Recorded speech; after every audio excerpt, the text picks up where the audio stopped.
Hello everyone, good evening. কেমন আছো সবাই? আমি এখন আমার রান্নাঘরে আছি। এটা আমার ছোট্ট রান্নাঘর, ঠিক আছে। রান্নাঘরে এসেছি রান্না করতে। বিকেলবেলা আমি রোজ রান্না করি না, আমার কাজের লোক আছে, সেই রান্না করে।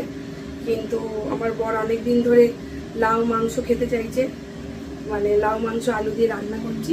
এরপরে এখন মাংসটা চড়িয়ে দিয়েছি, তোমাদের রান্নাটা দেখাইনি। আমার ভিডিও যদি ঠিক করে চলে তাহলে আমি রান্না বান্না সবই দেখাবো। আমার ভিউজই চেপে দিচ্ছে ফেসবুক, জানি না কেন।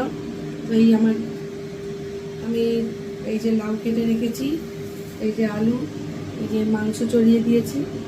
তো ভাবলাম তোমাদের সাথে একটু গল্প করি। তো যাই হোক, মাথাটা ভীষণ খারাপ আছে, জানি না ফেসবুক আমার ভিউজ পুরো চেপে দিচ্ছে, একদমই কোনো পেজে দিচ্ছেই না। বুঝতেই পারছি কেন। আমার এরকম ভিউজ তো আসতো না কোনোদিন, না আমার রিলসে ভিউজ আসছে, না আমার ভিডিও